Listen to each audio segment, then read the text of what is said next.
E learning with Durgesh में आपका स्वागत है। मैं गरिमा आज एक नया टॉपिक लेके आई हूँ जिस पे हम लोग चर्चा करेंगे। आज का हमारा टॉपिक है अर्थक्वेक यानी भूकंप। सामान्य भाषा में हम जो सामान्यतः लोग जानते हैं भूकंप पृथ्वी में अचानक जो कंपन होने लगता है उसको कहते हैं। लेकिन जियोग्राफी में भूकंप क्या है, इसके पैमाने क्या है मापने के, और इसके सारे जो अंदर की चीजें हैं इसका सारा डिटेल हम लोग जानेंगे। तो देखते हैं कि हमारा जो है आज का जो टॉपिक है वो भूकंप है और ज्योग्राफी में इसको किस तरह परिभाषित किया जाता है। और समय समय पर ये अर्थक्वेक जो है ये आते रहते हैं। ये नेचुरल घटनाएं हैं, प्राकृतिक घटनाएं हैं, ये होती रहती हैं। इस पे क्या है कि इस पे मानव का कोई कंट्रोल नहीं है। हाँ, इसे सावधानियां बरती जा सकती हैं सचेत रह के, लेकिन ये प्राकृतिक घटनाएं हैं तो इससे भी क्वेश्चन बनते हैं। देख लेते हैं कि हमारा अर्थक्वेक यानी भूकंप किसे कहते हैं। सबसे पहले कोई भी टॉपिक होता है तो पहले वो होता क्या है इसको जानना जरूरी है। तो सबसे पहले देखते हैं क्या होता है हमारा भूकंप। भूकंप वह घटना है जिसके द्वारा भूपटल में हलचल पैदा हो जाती है। अभी मैंने बताया कि जो धरातल है उसमें अचानक कंपन शुरू हो जाती है, हलचल पैदा हो जाती है। और जो जाहिर सी बात है, जब कोई भी चीज हिलेगी, हलचल होगी उसमें, तो ऊपर के जो धरातल पे जो अवस्थित चीजें हैं वो अपने स्थान से या तो विस्थापित हो जाएंगी या गिर जाएंगी। तो ये सब घटनाएं देखने को मिलती है समय समय पे, तथा कंपन होने लगती है। वही अभी मैंने जो बताया वही ये कह रहा है कि कंपन होने लगती है। अब इसको और अच्छे से अगर परिभाषित करें, इसको और अच्छे से अगर बताएं तो डिटेल में जाके बता सकते हैं इसको कि जब किसी ज्ञात या अज्ञात, एक तो हमें पता होता है जैसे परमाणु परीक्षण होते हैं तो आसपास के एरिया में इतना उसका वेग इतना ज्यादा होता है, उसमें ऊर्जा इतनी ज्यादा होती है, आसपास के एरिया में कंपन शुरू हो जाता है। तो ये तो पता होता है कि परमाणु परीक्षण हुआ है या जो भी है उसकी वजह से ये जो कंपन हो रहा है या जो भूकंप आ रहे हैं उसकी वजह से आ रहे हैं। दूसरा ये कह रहा है ज्ञात या अज्ञात। अज्ञात, अब मैंने अर्थ का इंटीरियर पार्ट पढ़ा, बताया था आपको, उसके बारे में चर्चा की थी। अब पृथ्वी के अंदर की चीजों को अनुमान लगाया जा सकता है, उसे देखा नहीं जा सकता। तो कुछ चीजें हैं जो कि पता है, जिनके बारे में अनुमान लगाया गया है, लेकिन कुछ चीजें हैं जो कि हमें आज भी नहीं पता है। तो वही ये कह रहा है कि ज्ञात या अज्ञात, बाह्य अथवा अंतर्जात। बाहरी कारण भी हो सकता है, जो परमाणु परीक्षण होते हैं मानव द्वारा किए जाते हैं, और भी क्रियाएं हो सकती हैं। और अंतर्जात यानी पृथ्वी के अंदर जो होता है, कारणों से पृथ्वी के भूपटल में तीव्र गति से कंपन पैदा हो जाती है, उसे भूकंप कहते हैं।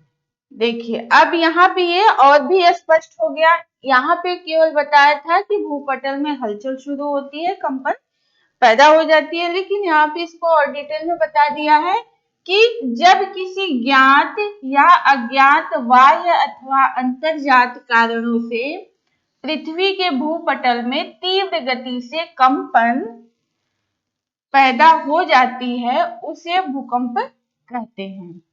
तो मेरे ख्याल से आप लोग को ये समझ में आ गया होगा। अब आगे चलते हैं हम लोग। हर चीज का जो भी घटनाएं घटित होती हैं उसका एक रीजन होता है, कुछ पता होता है कुछ नहीं पता होता है। तो यहाँ पे जो कुछ रीजन होते हैं मुख्यतः उनका उल्लेख किया गया है, देख लेते हैं उसको क्या क्या है। ये पहला रीजन इसने बताया कि ज्वालामुखी क्रिया, ज्वालामुखी क्रिया के द्वारा आपके भूकंप आते हैं। ये जैसे ज्वालामुखी हम नेक्स्ट क्लास में आपको इसके बारे में बताएंगे, लेकिन अभी चूंकि ये आया है, शब्द आया है, तो हम इसको बता रहे हैं कि ज्वालामुखी जब पृथ्वी के अंदर से जब मैग्मा जो है ऊपर आने की कोशिश करता है, तो कहीं तो वह होल है नहीं, तो वो जब ऊपर आने की कोशिश करता है तो धरातल को वो काफी तीव्र गति से धक्का देता है। और जाहिर सी बात है, जब आप किसी धरातल को या किसी ऊपरी हिस्से को नीचे से धक्का दिया जाएगा तो आसपास के एरिया में कंपन शुरू होगा। तो इस तरह से भूकंप आते हैं। तो ये कह रहे हैं कि ज्वालामुखी क्रिया के द्वारा भी भूकंप आते हैं और ये ज्यादातर देखा जाता है। इसके बाद भूपटल भ्रंश। आपको भूपटल भ्रंश मैंने जब प्लेट में पढ़ा रही थी, उसमें जब आपका कंस्ट्रक्टिव प्लेट मार्जिन जब मैं बता रही थी, तो अटलांटिक ओशन में आपका एस आकार का जो शेप बन रहा है, नेचर द्वारा जो बनाया जा रहा है, तो वहां पे बीच में ऐसे ऐसे गैप हो रहा था। तो ये गैप वही ये कह रहा है कि बीच में जो ये भाग है, तो ये इधर जाता है, ये इधर जाता है। तो जब ये घटनाएं घटित होती हैं तो आसपास के एरिया पे इसका प्रभाव पड़ता है। तो इसी वजह से ये कह रहा है कि इसकी वजह से भूकंप आते हैं। और एक चीज और होता है कि जैसे कि ये है आपका, अचानक इसमें अब ये इधर जा रहा है तो इसमें तनाव होगा। जब ये पास में आएंगे तो ये जैसे यहाँ बीच में कोई भाग है तो ऐसे ऐसे मुड़ जाएगा। तो इसकी वजह से भी आपके अर्थक्वेक यानी भूकंप आते हैं। आगे देखते हैं क्या है। अगला हमारा दिया है भू संतुलन में अव्यवस्था। अव्यवस्था जैसे जो प्राकृतिक चीजें हैं वो हमेशा संतुलन बनाने की कोशिश करती रहती हैं, तो सारी चीजें हमेशा एक्टिव रहती हैं। लेकिन जैसे प्लेट है वो गतिशील है, चलता रहता है, लेकिन जब इसमें अचानक कोई परिवर्तन होता है, धीरे धीरे तो होती हैं, लेकिन जब इसमें अचानक कोई परिवर्तन होता है तब हमें भूकंप का अनुभव होता है। तो ये संतुलन स्थापित करने की व्यवस्था में जब कोई घटना घटित होती है तो उसको हम उससे हमें क्या अनुभव होता है, भूकंप का अनुभव होता है। जैसे अभी मैंने इसमें बताया था, ये तो दरारी भाग हो गया, इसके वजह से आते हैं। और अभी मैंने इसमें बताया था, इसको और डिटेल में हम बता रहे हैं कि जब दो चट्टानें हैं तो ये दूर जाती हैं, इसमें खिंचाव होता है। जब इधर जा रही है, इधर जा रही है, खिंचाव हो रहा है। लेकिन जब ये आपस में आ रही हैं, सामने सामने आ रही है, तो ये बीच का भाग क्या होता है, आप किसी मिट्टी के गोले को लीजिए और उसको जब आप ऐसे करेंगे तो बीच में इस तरह से ऐसे ऐसे आपका शेप बन जाएगा, ठीक है। तो वो संपीड़न उसको कहते हैं, वो आमने सामने आपका दबाव पड़ता है। तो उसकी वजह से आपके अर्थक्वेक जो भूकंप आते हैं अनुभव किए जाते हैं। एक होता है खिंचाव वाला एरिया, जो कि ये ऐसे है तो इधर जाता है, ठीक है, बीच में गैप बन जाता है, इसकी वजह से होता है। चलिए अब आगे देखते हैं। उम्मीद है ये आप लोग को समझ में आ गया होगा। आगे देखते हैं। गैसों का फैलाव, भूपटल के नीचे जल का पहुंचना। अभी एक चीज और है कि जैसे हम सबको पता है कि जो मैग्मा होता है वो धरातल के अंदर बहुत ही उसका टेम्परेचर बहुत ही ज्यादा होता है। जैसे किसी गरम लोहे पर, बहुत ही तेज गरम लोहा है, उस पर आप पानी की बूंदे छिड़के तो भाप जो है बनने लगता है, काफी उसमें से भाप निकलने लगता है काफी, क्योंकि उसका ताप बहुत ज्यादा होता है। उसी तरह किसी होल के माध्यम से या फिर किसी दरार के माध्यम से पृथ्वी के अंदर जो इंटीरियर पार्ट है अर्थ का, उसमें किसी भी माध्यम से अगर जल की बूंदे जो है पहुंच जाती हैं तो क्या होता है, चूंकि अंदर तापमान ज्यादा है तो गैस में परिवर्तित हो जाती है वो, और जब गैस बनने लगता है तो वो फैलने लगता है।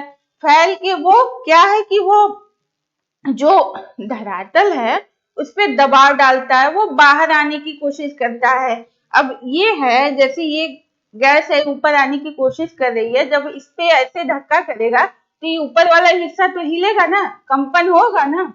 तो वही ये कह रहा है कि जो अर्थक्वेक है इसकी वजह से भी आते हैं, गैसों के फैलाव की वजह से, जब धरातल के अंदर जल की बूंदें पहुंचने लगती हैं तो। इसके बाद हमारा है प्लेट टेक्टोनिक घटनाएं। प्लेट टेक्टोनिक, ये बड़े अच्छे से मैंने सारी चीजें बताई थी आपको।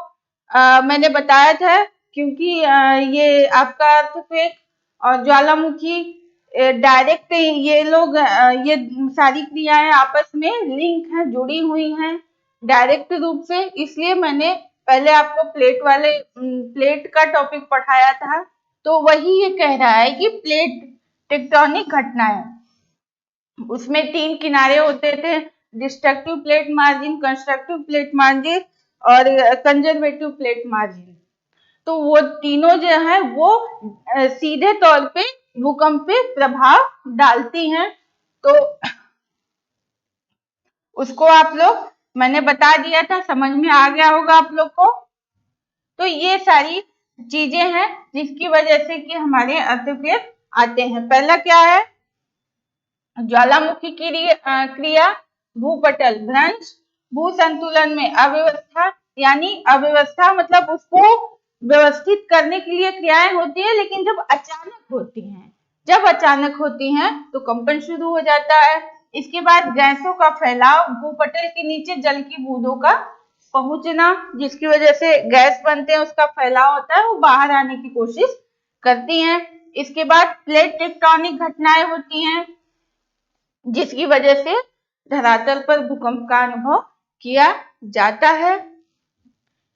इसके बाद आगे हमारा क्या है देखते हैं कि अब आते हैं हम लोग अपने मेन उस पे टॉपिक पे, कि अब इसके अंदर डिटेल में इसको जान लेते हैं।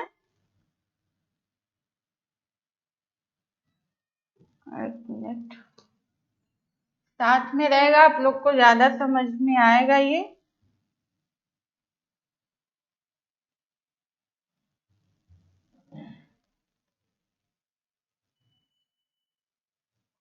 चलिए, भूकंप मूल। अब हम मेन जो आपका अर्थक्वेक है उसके डिटेल में अब जानने की कोशिश करते हैं। वो क्या होता है कि यहाँ लिखा है कि भूकंप मूल, फोकस, कहते किसे हैं, जिस जगह से भूकंप का कंपन प्रारंभ होता है, जहां पे अनुभव किया जाता है वो नहीं, जहां पे शुरू होता है। मतलब मान लीजिए पृथ्वी के अंदर के इस वाले हिस्से से शुरू हो रहा है, तो इसको बोलेंगे, जहां से ये शुरू होता है उसको भूकंप मूल यानी अर्थक्वेक फोकस सेंटर इसको बोलेंगे। क्या बोलेंगे इसको, फोकस सेंटर इसको बोलते हैं, इस वाले एरिया को। और नीचे क्या दिया है, भूकंप केंद्र, इपिक सेंटर, जहां पर भूकंपी लहरों का अनुभव सबसे पहले किया जाता है उसे भूकंप केंद्र। अनुभव कहाँ पे किया जाएगा, अब चूंकि यहाँ पे ये शुरू हुआ तो ये ऊपर आएगा धरातल पे, तो यहाँ पे ये आपका अनुभव किया जाएगा, तो इसको कहेंगे एपिक सेंटर, भूकंप केंद्र। क्या कहेंगे इसको, एपिक सेंटर।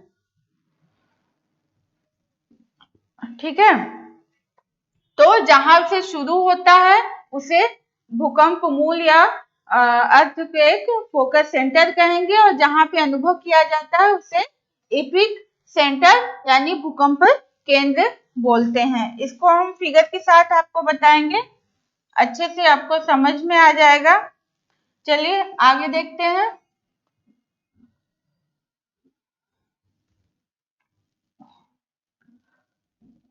आगे है हमारा ये देखिए, ये फिगर के माध्यम से अभी जो मैंने बताया वही चीज है। ऐसे फिगर के माध्यम से ज्यादा आपको अच्छे से समझ में आएगा। ये है आपका भूकंप मूल। मैंने बताया था कि जहां से शुरू होता है ये वाला एरिया, देखिए ये अर्थ के अंदर, मतलब अर्थ का जो इंटीरियर पार्ट है वहां से, यहाँ से शुरू होता है, तो ये कह रहा है कि भूकंप मूल ये इस वाले हिस्से को कह रहा है। और यहाँ पे ये बता रहा है भूकंप केंद्र, यानी कि ये देखिए ये आपका धरातल है और यहाँ पे अनुभव किया जाता है। ये एरो से आपको इंडिकेट किया जा रहा है कि ये वाला एपिक सेंटर है जहाँ पे आपका भूकंप का अनुभव किया जाता है, और ये वाला है जहाँ से भूकंप शुरू होता है, आरंभ होता है। तो ये आपको समझ में आ गया होगा, इसलिए मैंने फिगर के साथ आपको बता दिया कि जब भी कोई चीज आप फिगर के बता भी दी जाए और फिगर के साथ बताई जाए तो वो माइंड में एक इमेज बन जाता है आपके, तो वो कभी भूलता नहीं। इसलिए हम कोशिश करते हैं कि आपको फिगर के साथ बताएं, जिससे कि जो भी आपको पढ़ाया जाए, बताया जाए, वो कभी आपको भूले न। चलिए आगे देखते हैं। आगे क्या है हमारा,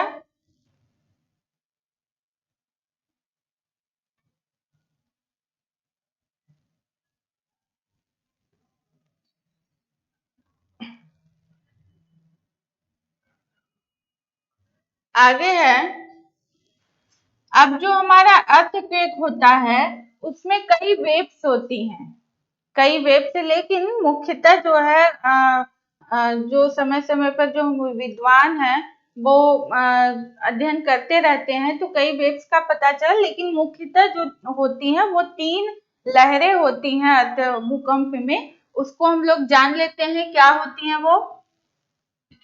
भूकंप के दौरान पृथ्वी में कई प्रकार की लहरें उत्पन्न होती हैं, ठीक है।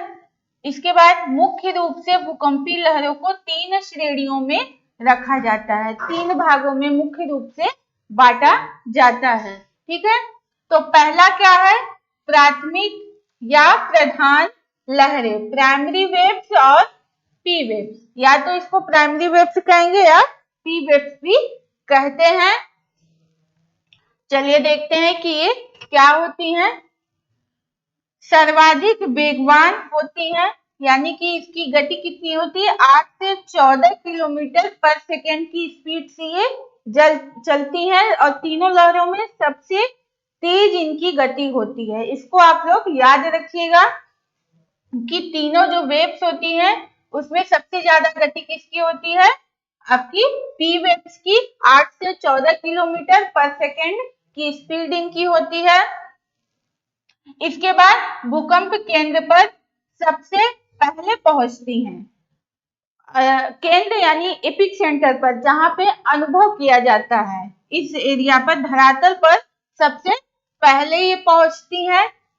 इसके बाद है विभिन्न घनत्व वाले क्षेत्रों में इसकी गति भिन्न भिन्न होती है।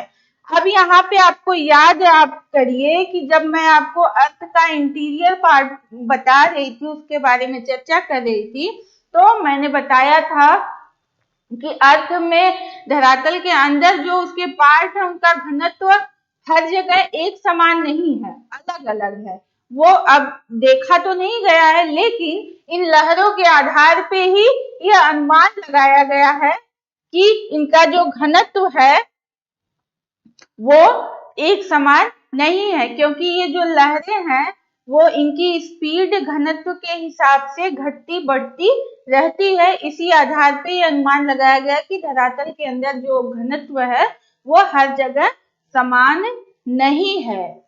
तो वही ये कह रहा है कि विभिन्न घनत्व वाले क्षेत्रों में इनकी गति भिन्न भिन्न होती है। और अगला है कि ठोस द्रव गैस पदार्थ में ये यात्रा करती हैं, वहां भी ये ट्रेवल करती हैं, यानी पदार्थ की जो तीनों अवस्थाएं होती हैं, ठोस में भी ये ट्रेवल करती हैं, द्रव में भी करती हैं, और गैस में भी ये गैसी पदार्थ में भी ये ट्रेवल करती हैं। अब एक चीज आती है, ध्वनि तरंगों के समान होती हैं। ध्वनि तरंगों के समान होती हैं। और ध्वनि तरंगे ये अनुदैर्ध्य, ध्वनि तरंग क्या है, वो अनुप्रस्थ लॉन्गिट्यूडनल वेव्स जो होती हैं, जो आपकी साउंड वेव्स होती हैं, लॉन्गिट्यूडनल वेव्स की तरह चलती हैं। मतलब ये वाली जो लहरें होती हैं लॉन्गिट्यूडनल वेव्स की तरह चलती हैं। जैसे कि लॉन्गिट्यूडनल वेव्स जो होता है उसमें हम आपको दिखा रहे हैं फिगर के साथ। ये देखिए, ये है आपका लॉन्गिट्यूडनल वेव्स, ये वाला।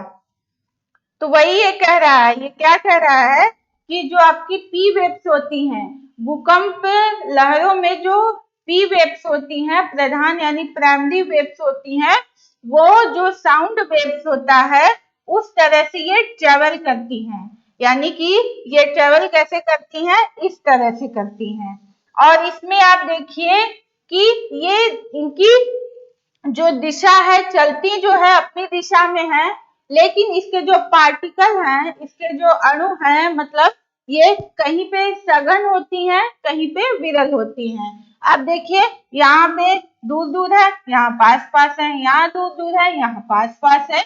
तो इस तरह से चलती हैं। ये जो है हो गई आपकी साउंड वेव्स। तो वो कह रहा है कि जो पी वेव्स होती हैं, जो प्रधान लहरें होती हैं, जो भूकंप की प्रधान लहरें होती हैं, पी वेव्स होती हैं, वो किस तरह से ट्रेवल करती हैं, किस तरह से चलती हैं, आपकी ध्वनि तरंगों के समान। और आपकी जो ध्वनि तरंग है वो इस तरह से चलती है। इसमें जो है कुछ पास पास होती है, कुछ दूर दूर होती है, कुछ पास पास होती हैं। इसलिए मैंने आपको फिगर के साथ बताया, क्योंकि आर्ट्स के जो बच्चे हैं उनको अगर ये चीजें इस तरह फिगर के साथ बता दी जाए तो वो ज्यादा अच्छे से समझ में आएंगी। चलिए आगे देखते हैं।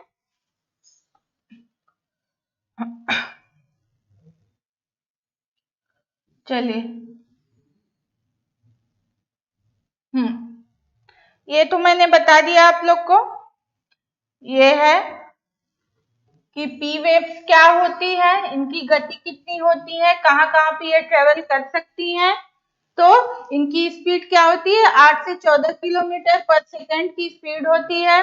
और सबसे पहले वो अर्थ पे पहुंचती हैं, सबसे पहले ये पहुंचती हैं। विभिन्न घनत्व वाले क्षेत्रों में इनकी गति भिन्न भिन्न होती है। और ठोस, द्रव, गैस तीनों पदार्थ की तीनों अवस्थाओं में ये ट्रेवल करती हैं, यात्रा करती हैं। इसके बाद ये ध्वनि तरंगों के समान चलती हैं। किसके तरह, ध्वनि तरंगों के समान। इन्हें अनुप्रस्थ लहरें कहते हैं। क्या बोलते हैं, यहाँ पे लिखा नहीं गया है, मैं लिख देते हैं कि अनुप्रस्थ लहरें भी कहते, सॉरी,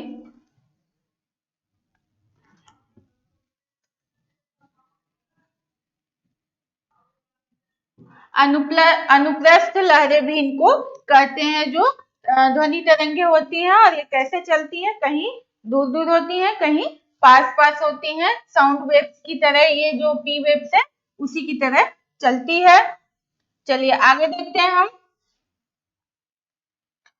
आगे, आड़ी या अनुप्रस्थ लहरें, ट्रांसवर्स वेव्स और एस वेव्स, ठीक है।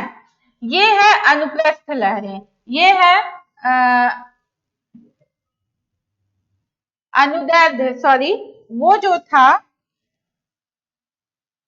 ये मिस्टेक हो गया। अनुप्रस्थ लहरें जो है ये इसको बोलेंगे अनुदैर्ध्य लहर, इसको बोलते हैं, इसको अनुदैर्ध्य बोलते हैं।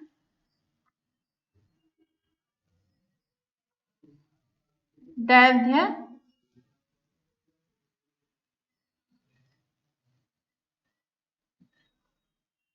अनुदैर्ध्य लहर पी वेव्स को में जो ध्वनि तरंगे चलती हैं वो अनुदैर्ध्य लहर की तरह चलती हैं, उनको अनुदैर्ध्य लहर भी कहते हैं। इसके बाद आपका आता है आड़ी या अनुप्रस्थ लहरें।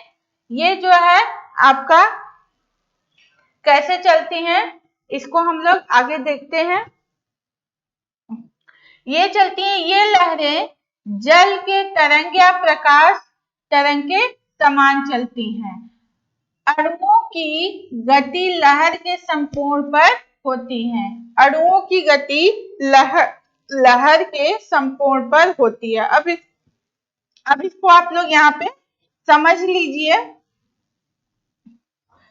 ये कह रहा है कि अणुओं की गति, जो पार्टिकल होते हैं वो लहर की समकोण पर होते हैं।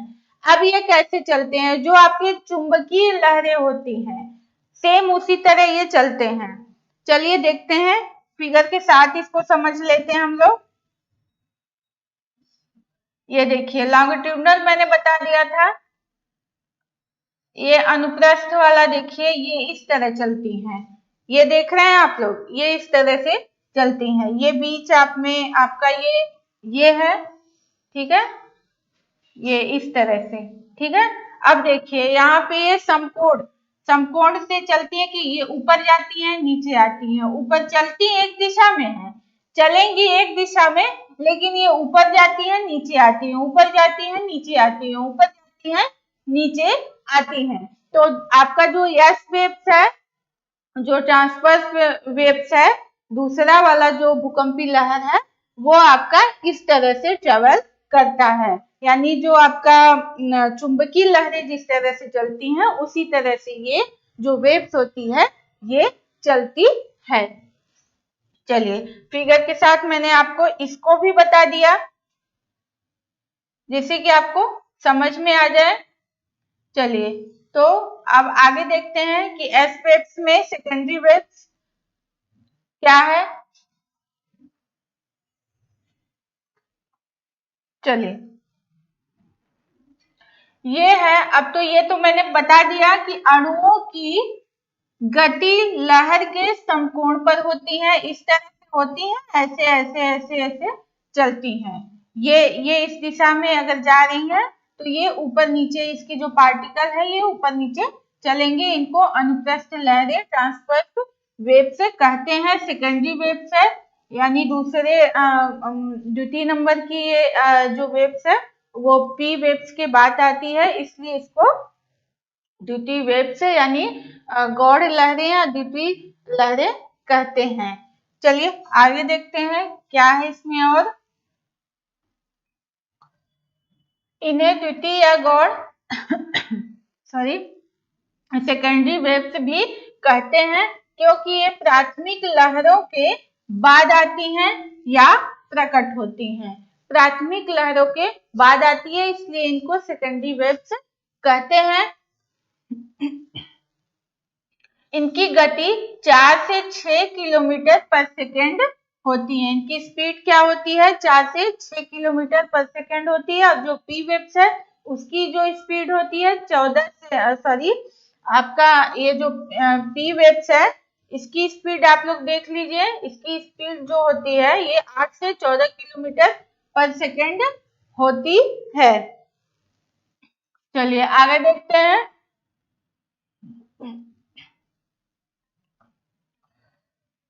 हाँ, यहाँ से है कि प्राथमिक लहरों की अपेक्षा इनकी गति कम होती है। वहां की अपेक्षा आप लोग तुलना करके देख सकते हैं कि कितना अंतर है इन दोनों में। 4 से 6 किलोमीटर पर सेकंड होता है। और इसके बाद है यह लहरें तरल पदार्थ से होके नहीं गुजर पाती हैं। और जो आपका पी वेव्स है वो जो पदार्थ की तीनों अवस्थाओं में ट्रेवल कर सकता है, लेकिन जो एस वेव्स है वो आपका जो तरल अवस्था यानी सागरी भागों में या तरल पदार्थीय अवस्था जो है उसमें ये ट्रेवल नहीं करता, उसमें ये लुप्त हो जाता है, समाप्त हो जाता है। तो वही ये कह रहा है कि अंतरसागरी भागों में पहुंचने पर ये लुप्त हो जाती हैं, यानी समाप्त हो जाते हैं। ये सबसे मेन फैक्ट इसको देखिएगा, इसको ध्यान रखिएगा कि जो कौन सी वेव्स है जो तरल पदार्थों में समाप्त हो जाती है, ट्रेवल नहीं करती है, वो है आपकी एस वेव्स। चलिए आगे देखते हैं। अगला है हमारा धरातली लहरें, सरफेस और लॉन्ग वेव्स है। अब धरातली लहरें यानी कि आपको नाम से यह स्पष्ट होगा कि क्या है। चलिए इसको देख लेते हैं कि अर्ध केंद्र पर सबसे बाद में पहुंचती हैं। ठीक है, सबसे बाद में पहुंचती हैं क्योंकि इनका वेग 3 किलोमीटर पर सेकेंड से होता है और सबसे कम होता है। तीनों वेव्स में सबसे कम इसकी स्पीड होती है। और क्या रीजन बता रहा है ये? और भ्रमण पूरे पृथ्वी के धरातल का करना होता है। इसकी स्पीड भी कम होती है और इसको पूरे अर्थ का यानी अर्थ के का जो ऊपरी हिस्सा है उसका पूरा उस पे पूरा ट्रेवल करके इसको आना होता है। तो जाहिर सी बात है कि ये सबसे बाद में पहुंचती हैं आपके इपिक सेंटर पे, सबसे बाद में ये पहुंचेंगी। और लंबी अवधि की लहरें भी कहते हैं, क्योंकि ये सारा चक्कर लगाते हुए आती हैं तो समय लगेगा, इसलिए इनको लॉन्ग वेव्स भी कहते हैं। गति और प्रभाव जल एवं थल दोनों पर होता है। इनका जो प्रभाव है और इसका जो इफेक्ट पड़ता है वो आपका धरातली हिस्से पे और सागरी हिस्से पर दोनों पर होता है, जिसके कारण ये सर्वाधिक विनाशकारी होती हैं। और सबसे ज्यादा जो खतरनाक वेव्स होती है वो लॉन्ग वेव्स होती है। आपका स्पीड सबसे ज्यादा किसकी होती है? पी वेव्स की होती है। लेकिन जो सबसे ज्यादा नुकसान पहुंचाती है वो है आपकी लॉन्ग वेव्स। इसकी स्पीड कम होती है लेकिन सबसे ज्यादा नुकसान कौन पहुंचाती है? Long waves. इसको आप लोग याद रखिएगा, ये आपका क्वेश्चन बन सकता है। इसकी स्पीड सबसे कम होती है लेकिन नुकसान ये सबसे ज्यादा पहुंचाती है। चलिए ये जो वेव्स है तीनों, इनको फिगर के माध्यम से हम लोग देख लेते हैं। ये तो मैंने आपको बता दिया था कि जो आपका पी वेव्स है वो ध्वनि साउंड वेव्स की तरह चलती हैं, लॉन्गिट्यूडनल वेव्स की तरह चलती हैं। और जो आपका ये है सेकेंडरी वेव्स है, एस वेव्स है, वो इस तरह से ट्रेवल अनुप्रस्थ वेव्स की तरह, ट्रांसफर वेव्स की तरह चलती हैं। फिगर के साथ मैंने आपको बता दिया था। चलिए अब जो आपकी तीनों वेव्स है यानी आपका जो अर्थक्वेक है उसकी जो तीनों वेव्स है उसको वो कैसे चलती हैं, क्या होती हैं, ये क्रम से इसमें दिखाया गया है। फिगर के साथ आपको ज्यादा समझ में आएगा। देखिए ये है आपकी वेव्स चल रही हैं इस तरह से। तो ये है पी वेव्स जो कि सबसे पहले धरातल पे पहुंचती है, वो है पी वेव्स। उसके बाद है आपका एस वेव्स, ये तरल पदार्थों में नहीं ट्रेवल करती है, इसको याद रखिएगा। और ये जो पी वेव्स है प्राइमरी वेव्स है, ये तीनों पदार्थ की तीनों अवस्थाओं में ट्रेवल कर सकती है। इसके बाद है आपका धरातली तरंगे, ये स्पीड सबसे कम होती है लेकिन ये सबसे ज्यादा हानिकारक होती है। इनके आयाम भी आप लोग देख सकते हैं। देखिए अगर आप लोग तुलनात्मक रूप से देखें तो आप लोग को खुद अनुमान हो जाएगा कि सबसे ज्यादा हानिकारक कौन होती है। ठीक है, फिगर के साथ मैंने आपको ये बता दिया जिससे कि आपको समझने में कोई दिक्कत ना हो। चलिए आगे देखते हैं, आगे क्या है हमारा।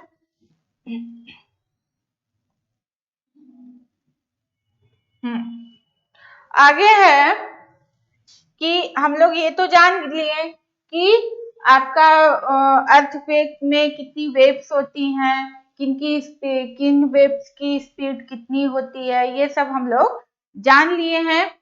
अब देखते हैं कि वितरण कि कहाँ पे हमारे अर्थ पे कहाँ पे ज्यादा पाई जाती हैं, कहाँ पे भूकंप जो है ज्यादा आते हैं, उसको देख लेते हैं। जानना जरूरी है क्योंकि अगर हम अर्थक्वेक के बारे में पढ़ रहे हैं, चर्चा कर रहे हैं, तो ये जानना जरूरी है कि आपका जो है ये किस किस एरिया में ज्यादा आता है।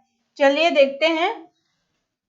पहला आता है प्रशांत महासागरीय तटीय पेटी। यानी कि प्रशांत महासागर का जो ये किनारे वाला हिस्सा है, किनारे वाला जो हिस्सा है वहां पे ये ज्यादा आते हैं, वहां पे सबसे ज्यादा ये आपके अर्थक्वेक यानी भूकंप आते हैं। विश्व का सबसे विस्तृत भूकंप क्षेत्र है, मैंने अभी बताया कि सबसे ज्यादा यहीं पर आते हैं, जहां पर समस्त ग्लोब के 63% भूकंप आते हैं। सबसे ज्यादा 63% अर्थक्वेक इसी हिस्से में आते हैं। प्रशांत महासागरीय तटीय पेटी जो होती है वहां पे ये सबसे ज्यादा आते हैं और चारों तरफ के समुद्र तटीय भागों में वहां पे आते हैं।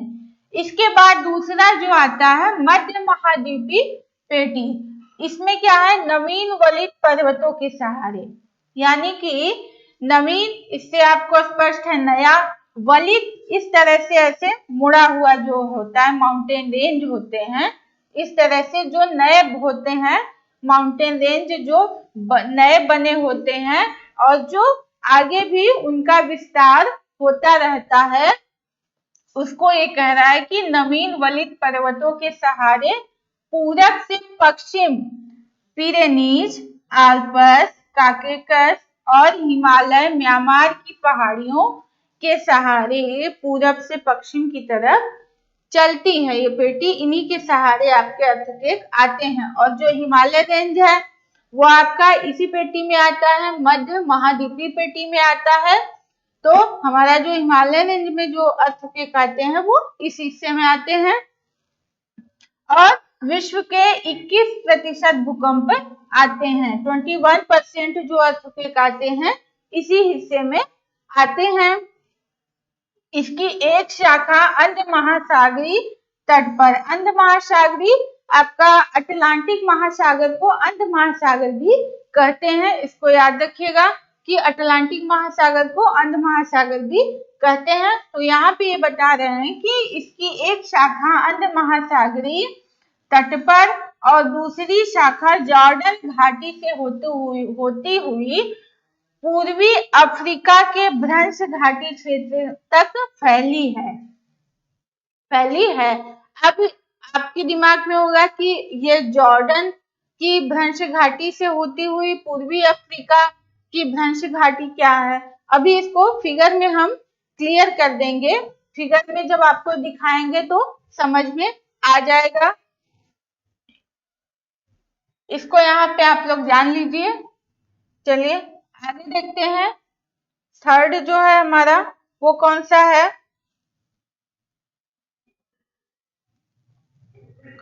अगला है मध्य अटलांटिक पेटी। ठीक है, भूकंपीय पेटी इस कटक के सहारे अवस्थित है, यानी कि जो आपका अटलांटिक ओशन में, अटलांटिक महासागर में जो अर्थक्वेक आते हैं वो इसी मध्य अटलांटिक पेटी के सहारे आते हैं। मैंने जो आपको प्लेट मार्जिन जब मैं बता रही थी तो मैंने आपका जो कंस्ट्रक्टिव प्लेट मार्जिन होता है उसमें मैंने एग्जांपल दिया था, मिड अटलांटिक रिज के बारे में बताया था, जो एस आकार के ऐसे बन रही हैं। तो वही ये कह रहा है कि उस पेटी के सहारे यहाँ पे भूकंप आते हैं। अभी हम इसको बताएंगे। आगे है, भूकंप मुख्य रूप से प्लेटों के अपसरण, डाइवर्जेंस के कारण आते हैं। यहाँ पे जो आपके अर्थक्वेक आते हैं वो जो है दो प्लेटों के आमने सामने से ऐसे विपरीत दिशा में खिसकने के कारण आते हैं। बीच में मैंने पहले भी बताया था, जब मैं इसको बता रही थी तो मैंने बताया था कि बीच के भाग में ऐसे दरार हो रहा है, यहाँ से ज्वालामुखी निकलते हैं तो इसके अगल बगल के हिस्से में प्रभाव तो पड़ेगा, तो कंपन अनुभव होता है, भूकंप आते हैं। और ये कह रहा है कि दरारी ज्वालामुखी उद्गार के कारण आते हैं। किस कारण आते हैं? दरारी ज्वालामुखी उद्गार। और चूंकि ये बीच में दरार होता है तो यहाँ से ज्वालामुखी आते हैं, इसलिए इसका नाम दरारी ज्वालामुखी उद्गार इसको कहते हैं। चलिए आगे देखते हैं। अब इसी चीज को हम आपको फिगर के साथ बताएंगे, समझ में आएगा आपको अच्छे से ज्यादा। चलिए देखिए, अभी जो मैंने बताया था सेम वही चीज है। ये आपका अर्थ है। अब यहाँ पे कहाँ पे ज्यादा आता है, इंडिकेटर भी आपको दिखा है, प्रशांत मेखला, ठीक है। प्रशांत महासागरीय जो पेटी है, ये देखिए, ये है प्रशांत महासागरीय हिस्सा और इधर है, ठीक है। ग्लोब पे तो इसी तरह इसका शेप बनता है, ठीक है। अगर इसको कागज पे बना के ऐसे फोल्ड कर दें तो ये वाला हिस्सा दोनों मिल जाएगा, तब आपको क्लियर होगा, ठीक है। लेकिन आप समझ जाइए कि इसको देखिए, इसका किनारे वाला हिस्सा देखिए, ठीक है, ये देखिए, ठीक। और इसको देखिए, ये वाला, यहाँ पे ये कह रहा है कि इस हिस्से में सबसे ज्यादा भूकंप आते हैं। प्रशांत महासागरीय जो तटीय पेटी है, तट है उसके, वहां पे सबसे ज्यादा आपके भूकंप आते हैं। कितने परसेंट? 63% अर्थक्वेक इसी हिस्से में आते हैं। अब फिगर के साथ आपको ज्यादा अच्छे से समझ में आया होगा। चलिए, अब है आपका मध्य अटलांटिक मेखला, ठीक है।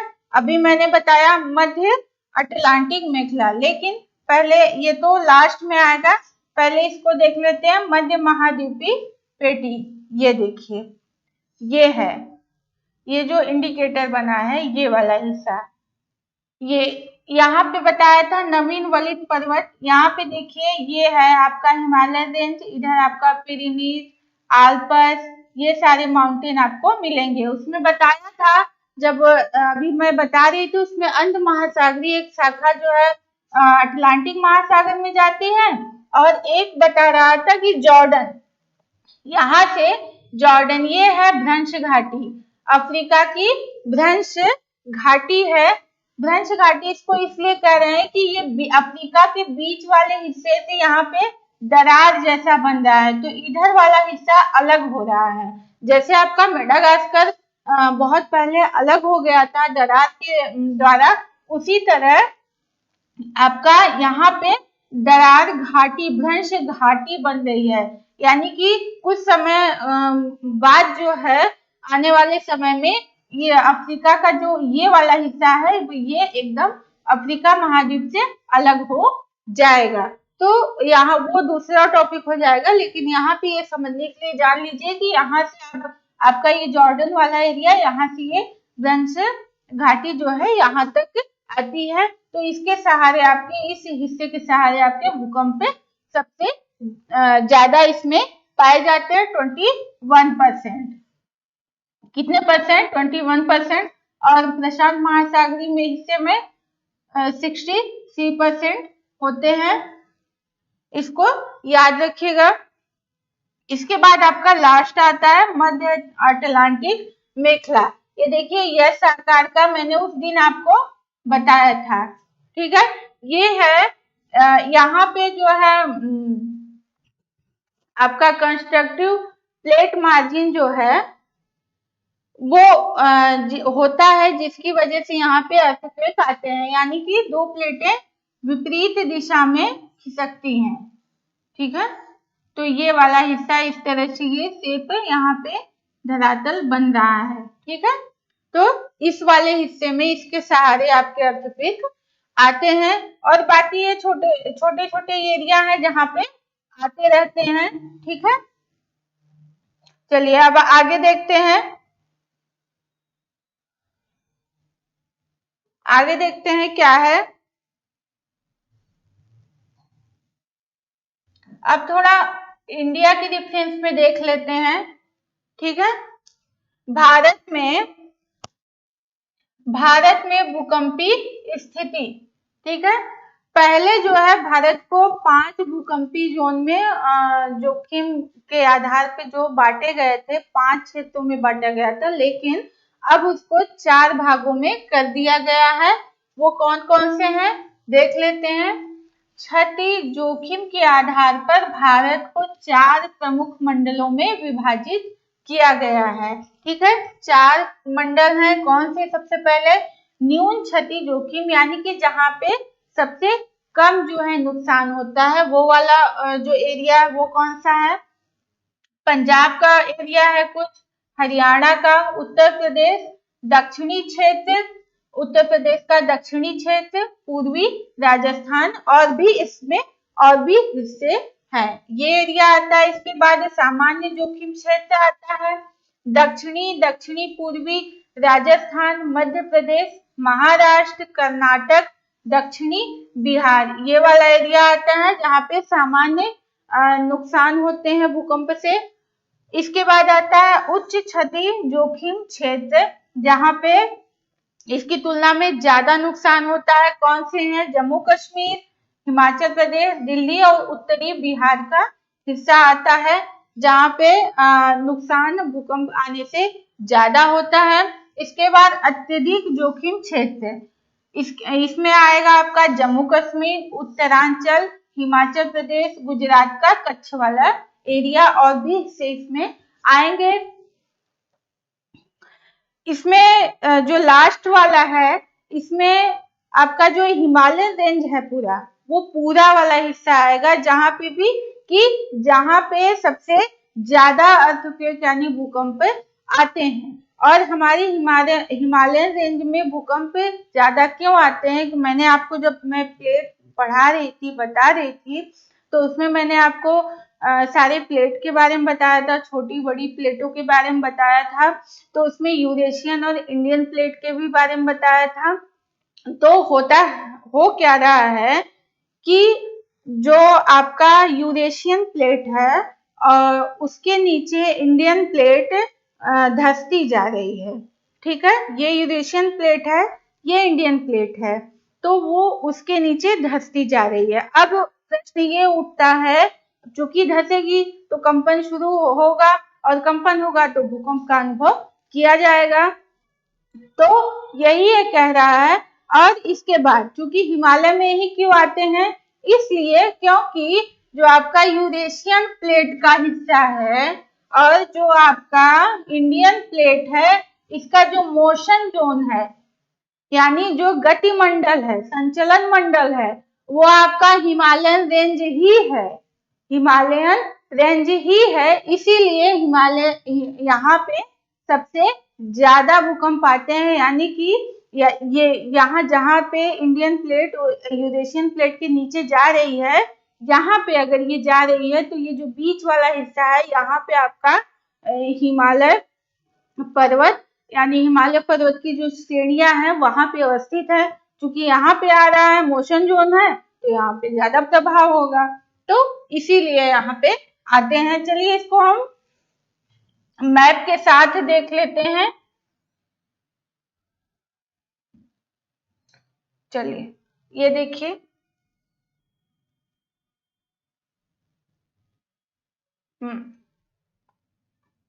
इसमें है आपको पहले ये क्या था, 5 जोन में बांटे गए थे, लेकिन अब ये 4 हो गए।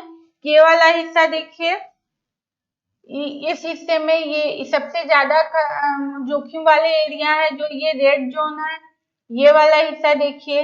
ठीक है, उसके बाद ये वाला हिस्सा आपका उससे कम आएगा, थोड़ा जोखिम वाला क्षेत्र। ठीक है, इसके बाद आपका ये जो येलो कलर से है, ये वाला हिस्सा आएगा। लास्ट में जो जहाँ पे ज्यादा क्षति नहीं होती है, वहां पे ये जो ये वाला कलर है, नीला कलर है, यहाँ पे ये वाला एरिया में ज्यादा नुकसान नहीं होता है, बहुत ही कम होता है।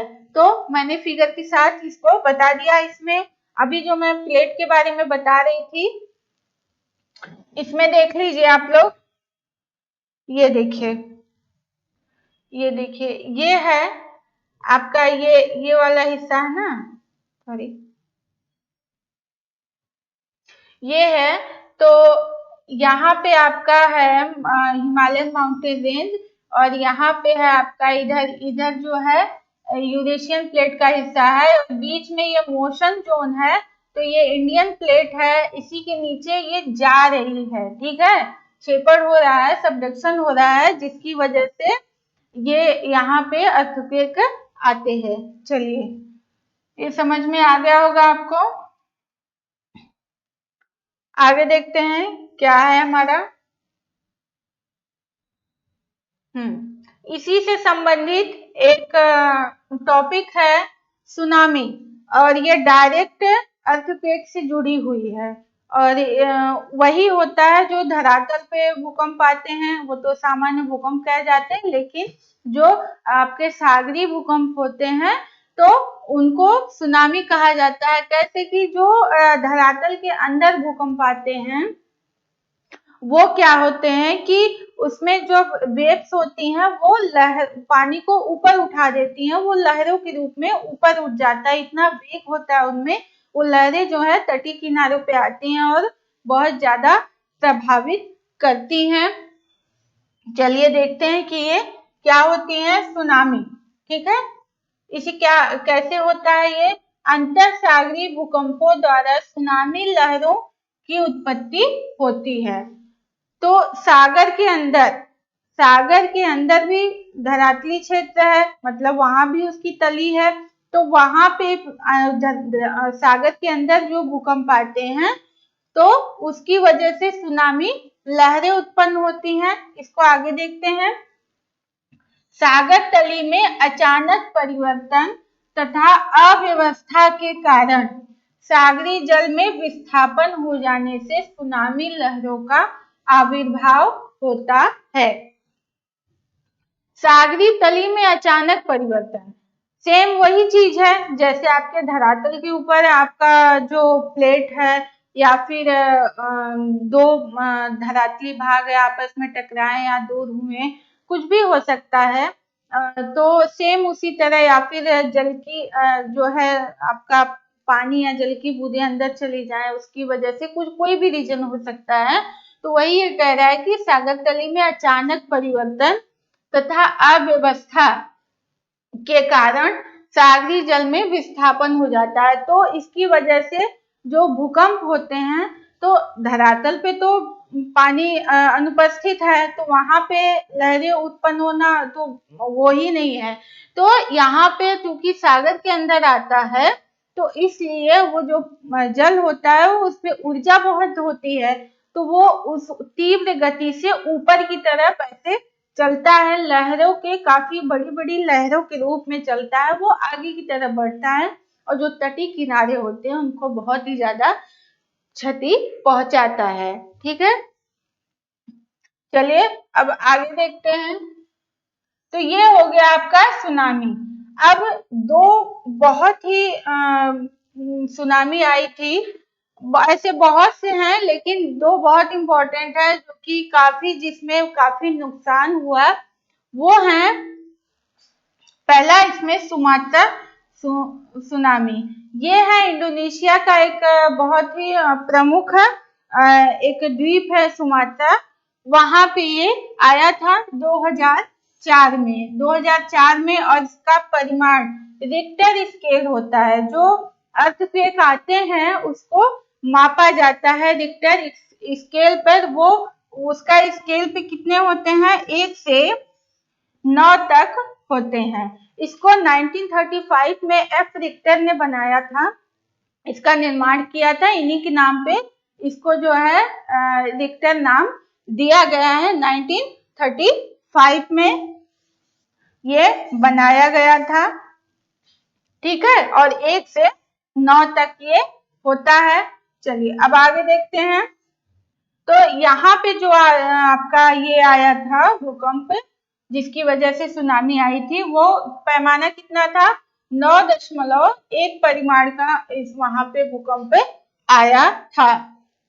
रीजन क्या था, वर्मा प्लेट के नीचे 1200 किलोमीटर की लंबाई में भारतीय प्लेट के 200 मीटर की गहराई में छेपड़ के कारण। जो आपका मैंने बताया था बड़ी प्लेट हो गई और छोटी प्लेट है, तो छोटी एक जो बर्मा प्लेट है यानी म्यांमार जो है उसको अब जानते हैं, पहले बर्मा इसका नाम था। तो वो जो प्लेट है उसके नीचे, ठीक है, इंडियन प्लेट जो भारतीय प्लेट है उसके नीचे 1200 किलोमीटर गहराई में जो इंडियन प्लेट है उसका 20 मीटर क्षेपण हुआ था, मतलब सबडक्शन हुआ था। वो बर्मा प्लेट के नीचे 20 मीटर चली गई थी और गहराई कितनी थी? गहराई 1200 किलोमीटर थी। तो इस वजह से ये जो सुमात्रा सुनामी आई थी, ये उसका मेजर रीजन है, प्रमुख कारण है। ठीक है। और एक चीज और है कि जो 8 या 9, 8 से ज्यादा जो आपके स्केल पे जब भूकंपीय परिमाण के पैमाने आते हैं, 8 या 9 तक आते हैं, तो वो बहुत ही ज्यादा नुकसानदायक होते हैं। उस तरह के जो भूकंप आते हैं या उस तरह के जो सागरीय भूकंप आते हैं, वो बहुत ही ज्यादा नुकसानदायक होते हैं। इसमें बहुत लोगों की जान चली गई थी। और हिंद महासागर में के तटीय भाग में जो 12 देश थे, छोटे बड़े सारे 12 देश थे, उनपे भी इसका डायरेक्ट प्रभाव पड़ा था। 2004 में जो सुमात्रा सुनामी आई थी। और आपका जो भारत में भी जो आंध्र महासागर का तटीय एरिया है और भी उसके जो हिस्से हैं, वहां पे भी इसका प्रभाव देखा गया था। अब आप अनुमान लगा सकते हैं कि जो हिंद महासागर के किनारे के 12 देश हैं, वहां इनका 12 देशों पर इनका सबसे ज्यादा प्रभाव था। तो सोचिए कितना प्रभावशाली रहा होगा। और इसका रीजन यही था कि बर्मा प्लेट के नीचे इंडियन प्लेट का सबडक्शन हो गया था 20 मीटर और गहराई कितनी थी? 1200 किलोमीटर। चलिए आगे देखते हैं। दूसरा है जापान सुनामी। जापान में 2011 में ये सुनामी आई थी और इसका जो है रिक्टर स्केल पे कितना परिमाण था? 8.9 था। ठीक है। इसका मैंने कहा था 8 और 9 इतने इस परिमाण के अगर अर्थक्वेक आते हैं तो बहुत ही ज्यादा खतरनाक होते हैं, बहुत ही ज्यादा नुकसान होते हैं। तो ये इसका परिमाण कितना था रिक्टर स्केल पे? 8.9 था। तो ये है, यहाँ पे इसका रीजन क्या था? होन्शु द्वीप अपने स्थान से 2.4 मीटर खिसक गया था। ठीक है। अब इसका ये प्रभाव देखिए, ये जो सुनामी आई थी, इसका जो प्रभाव था इतना। होन्शु द्वीप, जापान में 4 प्रमुख बड़े उसके द्वीप हैं, होक्काइडो, होन्शु, क्यूशु और शिकोकू। ये 4 बड़े द्वीप हैं। तो इनमें से जो होन्शु द्वीप था वो अपने स्थान से 2.4 मीटर खिसक गया। सोचिए कि एक जो अर्थक्वेक आता है, उससे जो सुनामी होती है, उसकी वजह से कोई भी द्वीप है वो अपनी जगह से खिसक जा रहा है। सोचिए उसमें कितनी ऊर्जा होगी, कितना उसका कितनी तीव्र तेज उसकी ऊर्जा होगी, उसका प्रभाव कितना ज्यादा होगा। और चूंकि जब ये स्थिति देखने को मिली, तो अगला है कि पृथ्वी की घूर्णन दूरी 10 सेंटीमीटर खिसक गई। सोचिए कि हमारे ओवरऑल अर्थ पे भी इसका इफेक्ट पड़ रहा है, इतना ज्यादा प्रभावशाली ये था। पृथ्वी की घूर्णन धुरी 10 सेंटीमीटर खिसक गई। अब चूंकि इस पे भी प्रभाव पड़ रहा है, तो इसका जो गति है अर्थ की, उस पे भी प्रभाव पड़ेगा। तो पृथ्वी की घूर्णन गति, उसका जो रोटेशन स्पीड है, वो 16 माइक्रो सेकेंड बढ़ गई। सोचिए इतना इसका इफेक्ट पड़ा है। 2011 में जो सुनामी आई थी, होन्शु द्वीप अपने स्थान से 2.4 मीटर खिसक गया था और जो पृथ्वी की घूर्णन दूरी थी वो 10 सेंटीमीटर खिसक गई थी और इसकी जो स्पीड थी वो 16 माइक्रो सेकेंड बढ़ गई थी। ठीक है। तो इस तरह से मैंने आपको आज बताया अर्थक्वेक के बारे में। अर्थक्वेक में क्या होता है, उसमें कितनी वेव्स होती हैं, किसकी स्पीड कितनी होती है और किन किन स्थानों में किन किन पदार्थों की किन किन अवस्थाओं में वह ट्रेवल कर सकती हैं, और भूकंप मूल किसको कहते हैं, एपिक सेंटर किसको कहते हैं, इन सारे भागों में और किस किस एरिया में आते हैं, उससे रिलेटेड सुनामी के बारे में भी हमने चर्चा की। तो इन सब के बारे में हमने बताया। उम्मीद है आप लोग को अच्छे से समझ में आ गया होगा। मैंने विद फिगर के साथ इसको बताया है। अब नेक्स्ट क्लास में हम एक नए टॉपिक के साथ मिलेंगे। Thank you.